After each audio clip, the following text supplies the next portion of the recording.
Hi, and welcome back to the History Fangirl podcast. My name is Stephanie Craig, and it's been 2 years since I published an episode, and I'm back.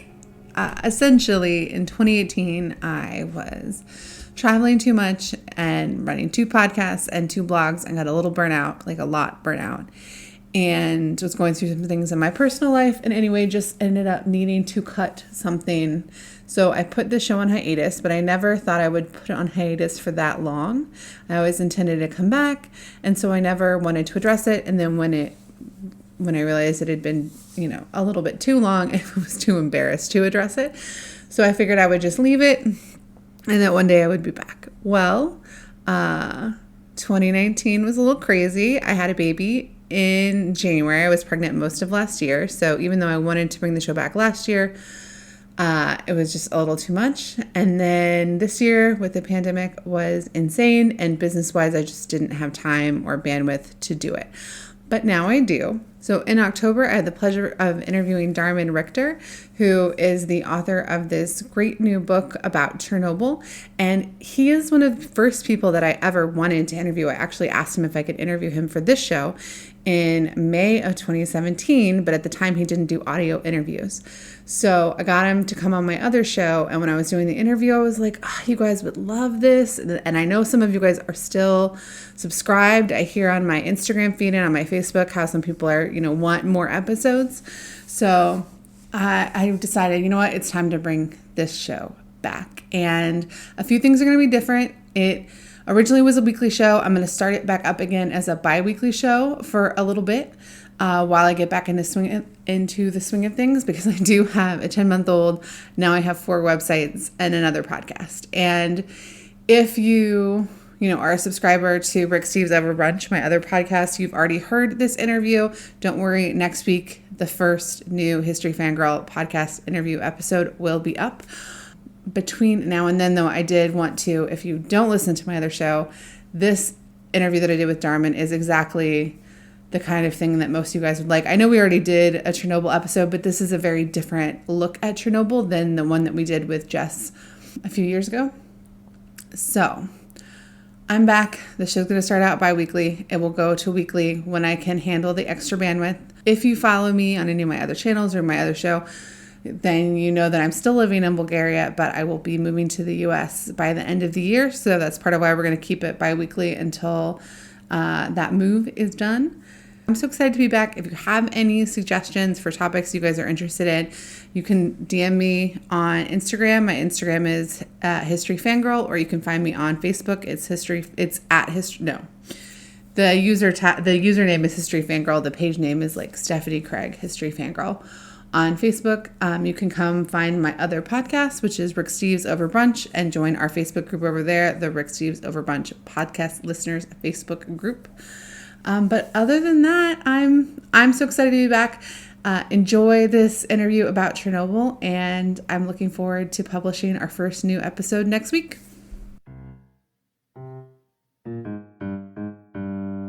Hello, and welcome to Rick Steves Over Brunch, a podcast where 2 travel writers discuss episodes of the classic travel television show Rick Steves Europe. I'm Stephanie Craig from History Fangirl, and today is a very special mini-sode. I'm going to be interviewing Darmon Richter, who is the author of the brand new Chernobyl, A Stalker's Guide, which is one of the best books about Chernobyl that I've ever had the privilege of reading. And on our last mini-sode, Chris and I talked about countries that we wish Rick Steves would cover, and he mentioned Ukraine. And a lot of you guys were interested in it, so I thought this would be a perfect time to dig a little bit deeper into one of Ukraine's most touristed sites. So thank you so much for joining us today, Darmon. Wow, well, thank you for that introduction. That's very flattering and moving to hear. And yeah, I'm happy to talk about it. So I've actually interviewed you on my site. I've met you, and we went to Beluga, which is the cool communist it's party headquarters turned into a ruin, unfortunately, but that's actually something you guys are working on too. But how did you, so you're not only like interested in Chernobyl, you're interested in monumentalism and communist and socialist architecture and communist tourism. How did you become interested in that? So it happened It all kind of happened by accident, and I think I came into this more through the feeling rather than the theory. So I moved to Bulgaria almost 10 years ago now for work. And I was just fascinated by all this architecture around the socialist era monuments and buildings.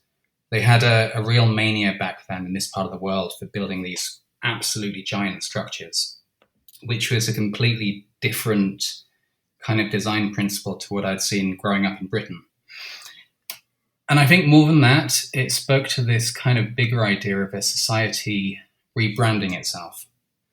Because even though a lot of this was echoing international trends of the time in modernist architecture and design, in a lot of these Eastern European countries, it was very much planned as a top-down rebranding exercise. This idea of saying we look like this now, and we'll need a monument in every single town about this theme. So it's almost like a nation-sized totalitarian art project. Often I found I actually really liked the art and architecture itself, despite the fact that sometimes it was clearly propaganda. So that's an interesting kind of conversation in itself. But over time, this just kind of snowballed from one thing to the next because I started meeting people, talking to the architects, the construction workers, if I could track them down, interviewing people. And here I am 9 years later, and it's kind of grown into a career now. I photograph these places, I lead tours, and I've just written this book which focuses on the same themes but has to appear in the Chernobyl exclusion zone. I think it sounds natural. And at least as someone who also likes to explore former communist sites and Eastern Europe specifically, it's like otherworldly and it's a place you don't understand, but then you do understand it, and learning about it is interesting. And I feel like Chernobyl is one of those mecca places for people that are really interested in this because everything was kind of locked. It's like Pompeii for people who are trying to figure out this. Exactly.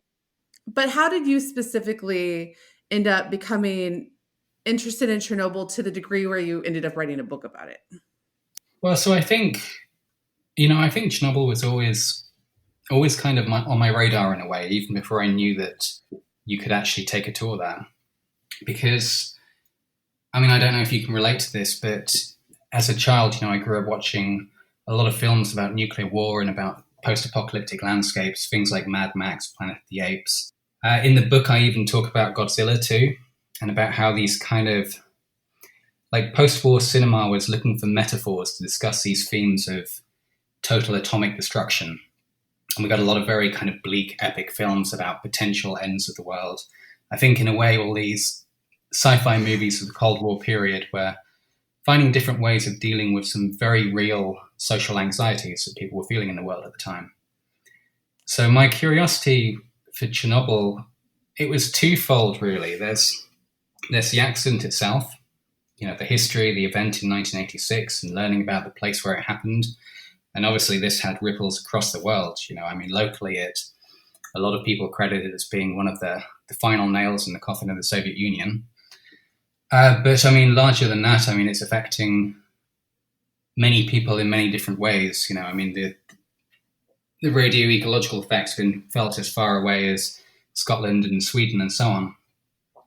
But aside from the kind of the location specific history, I think for me and for a lot of other tourists too, as far as I can understand it, there's something more to it as well. It's the Chernobyl exclusion zone as it is now is a type of place which we've seen a lot of before in works of fiction, and thankfully it's relatively unique in the real world.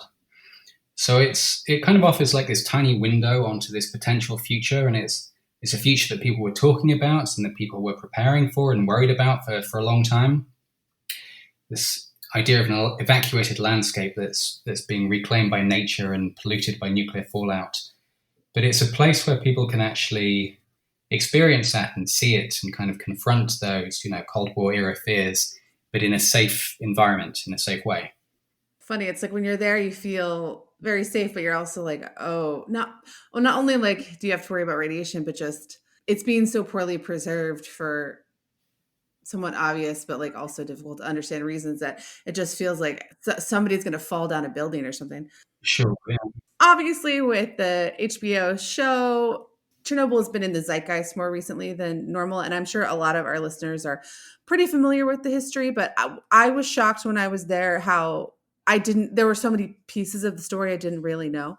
So, could you just tell our listeners a little bit about the history of Chernobyl and, and what actually happened? Okay, so Chernobyl is a very old place. It's a town that's been mentioned in history books as early as the 12th century.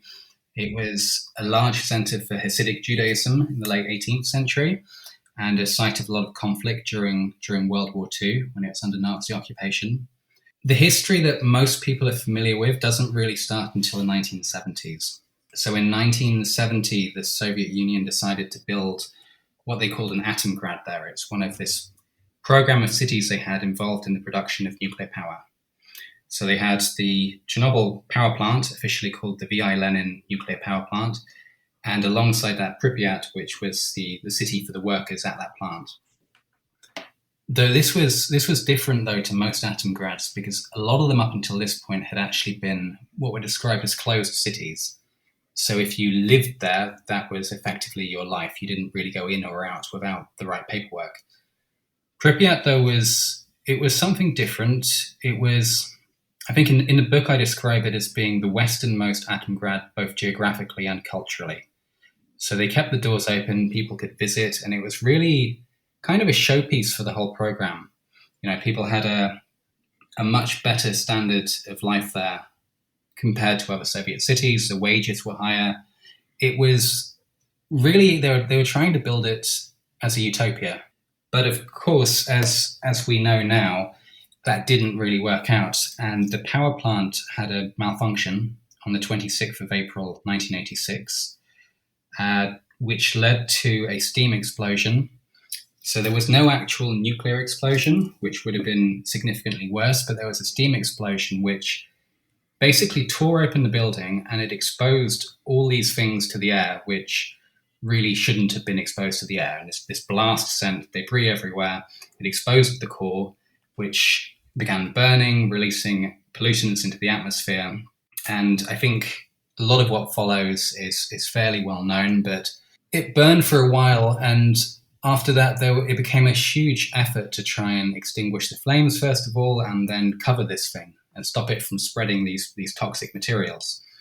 So initially, a sarcophagus was built over it fairly hastily. They were doing things like dropping concrete from helicopters because they couldn't get too close. So they had to contain it, first of all, and they did this building a sarcophagus over the top, which was evaluated to have a 30-year safe lifespan. So within a 30-year period, at some point, they would need to replace this with something able to contain it for a longer period of time.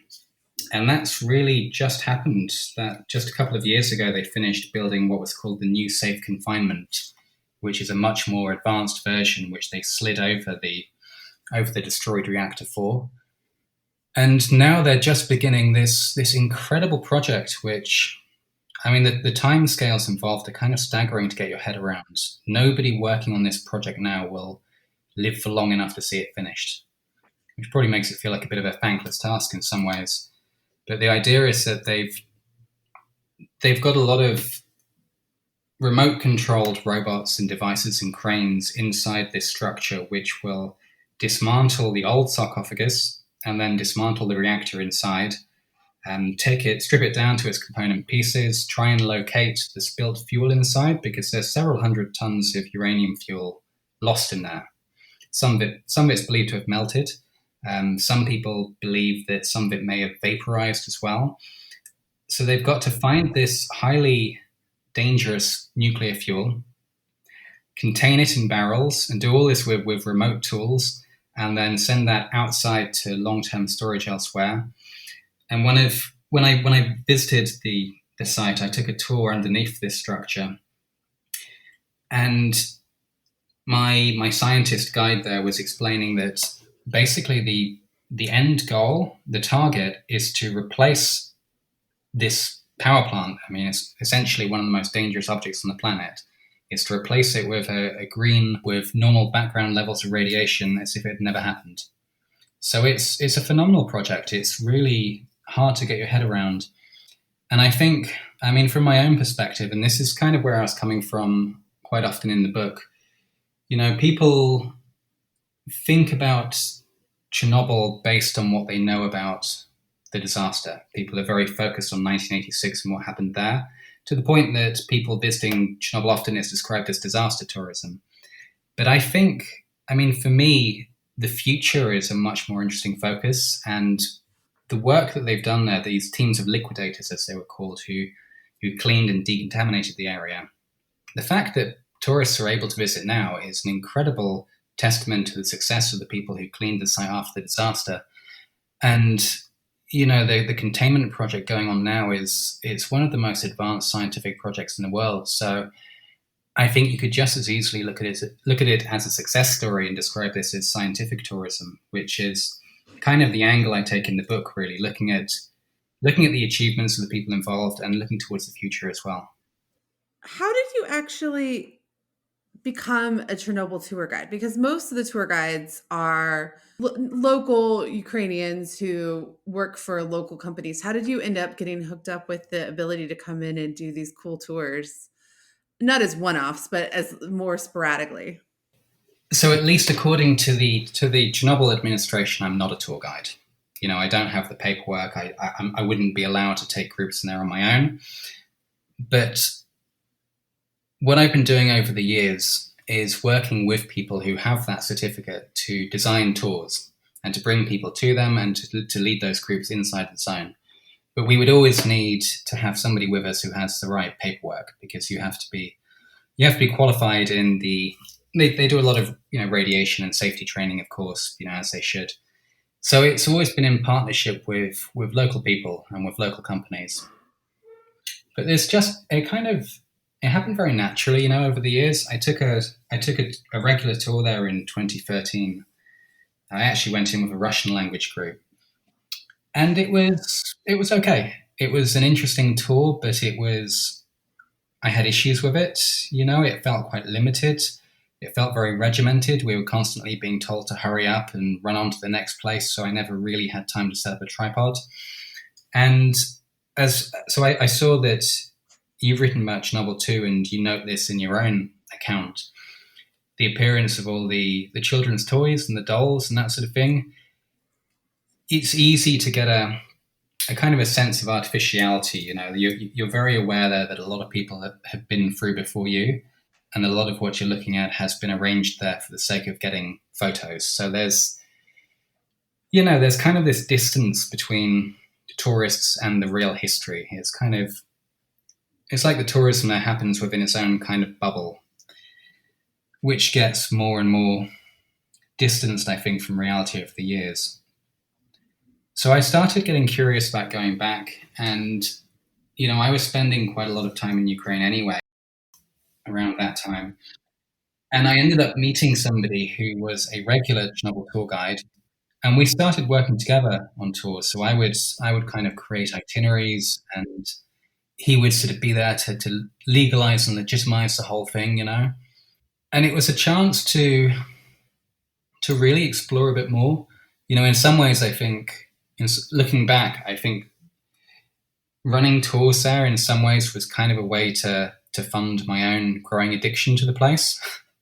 Because if I had paid like the full tourist price for every day I've spent in the zone, I've spent like 2 months there now in total. So I would need to sell a lot of books to ever sort of hope to really cover that cost. But, taking people in and like inviting groups along and designing different itineraries was a chance to kind of to share what I was seeing, but also to try something different each time. So one of the most surprising things that I learned early on while doing this was the freedom that tour companies actually have. Because as it is, it seems like most Chernobyl tours follow almost the same route each time. Almost every tour will go in, stop at a village halfway to Chernobyl town, then go into Chernobyl town, look at the Lenin monument, then go to the power plant, have a look at that from the outside, have lunch in a canteen, then a bit of a walk around in Pripyat, and then stop to take a photo of the Duga on the way home. And that's like your standard one-day package. And, literally thousands of tours every year are doing exactly the same route, to the point that sometimes there are buses queued up, 5 or 6 coaches in a row, all trying to get to the same places at the same time. And meanwhile, if you take a side turning and you drive 5 minutes off that road, you're just in kind of empty wilderness with no one around except for the locals and the settlers who've come back and the kind of the wild nature. It's kind of crazy, And early on, I assumed that there must be some kind of restriction, like this is the only permitted itinerary. But when I got involved in actually planning routes, I found that the reason this happens, it's kind of like if it's not broken, don't fix it mentality. Mm-hmm. All these tour companies were taking people in, they pay good money for a tour, they see these things, they enjoy it, they leave a good review, and more people see their photos and they come as well. So it's not that you can't do something else, it's just that this works. And if you're a tour company, why would you take a gamble, doing a 40-minute drive to a collective farm in a village in a different part of the zone, when you know for a fact that tourists love looking at the Ferris wheel? So kind of this contact, and over the years becoming more involved in it, meant that I could put together itineraries that just did completely different things, and we would go to the far reaches of the zone. And it was kind of surreal at the time. I mean, particularly last year, like you say, after the HBO series, this was very much in the public sphere, wasn't it? There was a lot of conversation about Chernobyl, and people were even talking about over-tourism at Chernobyl.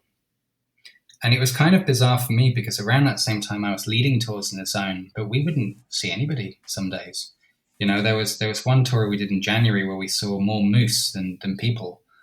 And there's an illusion of kind of oversaturation because everybody's doing this same route. But I think gradually what's beginning to happen and what kind of needs to happen for this to be sustainable is for tourism to kind of spread out more across the zone. We're beginning to see it, so there's one company who started offering kayaking tours. There's also ideas of using Slavutich as a base for tourism and traveling in on the train. So you're kind of coming in from a different angle and using different parts of the zone. But yeah, our mutual friend, Megan Starr, was working on, I don't know if, I think she was working with the tour company on helping them promote tours from there, but they looked really interesting. Yeah, well, exactly. And I mean, the other interesting thing about Slavutich is that it's kind of the replacement worker city. It's like Pripyat 2.0. And so there's a lot of experts there. You're surrounded by people who witnessed this history and who are still making history, working at the power plant. So it's, rather than kind of going in through the Kiev checkpoint and exiting through the gift shop, if you kind of go in the other way, it's a completely different experience that you're getting. What's interesting, that just made me remember, like, it feels so remote when you talk about it just in the abstract, and yet I'm 36 and it happened during my lifetime, So it's one of those things where when you're on the ground, even because it's like frozen in time, it feels older.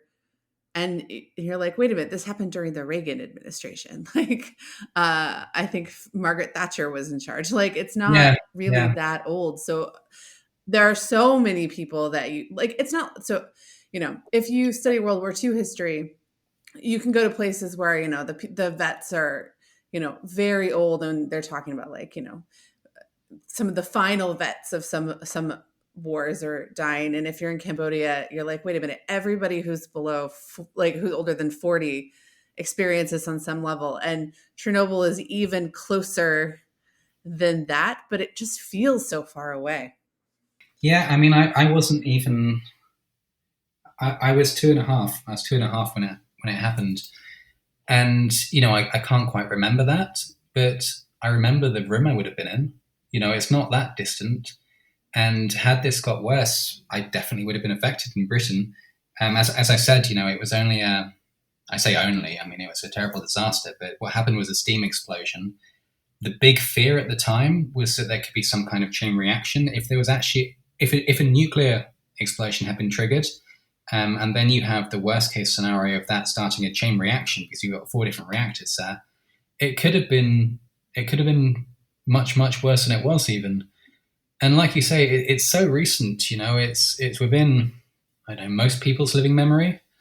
When you're actually there, I think part of it's the effect of the climate. The Ukrainian climate makes the ruins kind of fall apart quicker because you get these hot, dry summers, and then the winter can get brutal. It's down to sort of minus 25 degrees Celsius. I don't know what that is in Fahrenheit. I'm afraid cold, really, really cold. And so the rain's getting into all the cracks in the concrete. This is freezing in the winter. It's forcing the buildings apart faster, and it's yeah. I mean, looking at it now, there's almost a feeling like looking at ancient ruins. I know exactly what you mean. It feels so distant, and yet it really isn't. So, how did you go from being a tour guide and a blogger who, you know, educates people about this to actually deciding to take on the this ambitious book project? It's kind of funny. Like I never really decided to make a book until I realized that I already had half a book. If that makes any sense. I would. It actually does because I have a book in mind, and part of why I mean we're only going to sell it on our website, and that's if we find a month to work on it. But part of the reason was because we realized we had half of it written, and we could just not publish it on our website and instead just put it in a Yeah, well, book. exactly. It was kind of like that. I mean, I didn't go into this wanting to make a book. That was never like the kind of motivating factor. But I was visiting for my own curiosity, and then I started doing these tours. So it was kind of like a job as well. It was like a part-time job for a while. Not the worst job in the world. Um, but I always had this kind of curiosity that was driving me and making me want to kind of mix it up and try different routes each time. And then I was doing kind of personal trips as well. I was going in with just friends or with locals. I took a trip in Belarus as well to see how they managed the evacuated regions there, which is fascinating and quite different to Ukraine. And it kind of got to a point where I was hearing all these different perspectives on the disaster from local people who had seen a different side of it, um, and who are now using the zone in different ways. So you have several hundred people living there now who've kind of moved back in at various stages and kind of resettled in their old homes. And then there are thousands of people who work there as well at the power plant itself. But then you have scientists, you have biologists, zoologists, people working in forestry, and then illegal visitors too. There's a lot of looting goes on, metal thieves, poachers as well. In the book I talk about one rather alarming story. I heard from somebody who was involved in shooting horses in the zone and then selling their meat on markets in Kiev, which is wrong in all kinds. That's horrific on so many Yeah, and levels. these are endangered horses, I should add. So this is kind of like mind blowing. It's really shocking stuff. And I was getting to know all these kind of bizarre details about the zone, and the stuff that I knew, it just wasn't reflected in the things that I read about Chernobyl online. I mean, there's always been a lot of interest in it, particularly the last few years. So I think it's been building up the conversations about Chernobyl. And I think a lot of the coverage is kind of written by people who take a tour and they see that perspective, or they're written academically from people looking at it from a distance. There have been some great Chernobyl books as well. So, I mean, for example, Midnight in Chernobyl by Adam Higginbotham is one of my favorites, and that was an incredible resource while working on my own book. He goes into the history of the disaster in more detail than you can imagine. It's really good. I have the audiobook. So listeners, you should yeah, you should obviously buy Darmon's book. It's amazing. And then if you want another one, you can get the audiobook of Midnight in Chernobyl if you want to listen to more Chernobyl after this. It's really good. I think they fit together quite well, actually, because he's just dug unbelievably deep into that one event. And then my book's kind of like an illustrated epilogue that takes place 30 years later in the same place. Kind of a where are they now sort of thing, catching people up on the latest story. But I think your book is like, I think your book is an important, like, especially for people who are interested in travel to Chernobyl, which obviously this podcast is Sure, yeah. aimed at travelers. It's the travel guidebook you would want to have, like, for it, even though obviously it's not like here's your itinerary, but it's just what you should read before you're going. But then obviously you can read it if you're not going.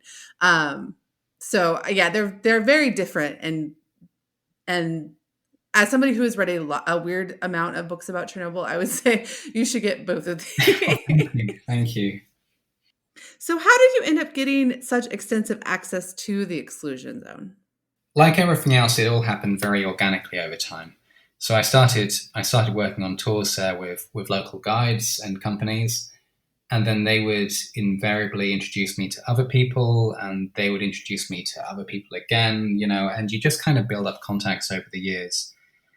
And it got to the point where I knew a lot of people who were living in or around Chernobyl or going in for different reasons. So I visited with different people at different times. And I've ended up seeing it through lots of different pairs of eyes, is how it feels to me. I mean, that's kind of one of the concepts that I had in my mind while I was writing the book. It's almost like each chapter is the same place, but seen through a different person's eyes. That's kind of what I was going for. And you get this effect like multiple different worlds stacked on top of each other. So first of all, I write about being a tourist there, and I see it as a tourist sees it, and I understand it to the limits of what a tourist is able to hear and to know about it. And then as I start working in tourism, obviously you go a little bit behind the scenes, and you hear about the kind of politics between tour companies and the changing regulations and legislation behind the scenes. And then after that, I actually document taking a trip into the zone with the people who call themselves stalkers.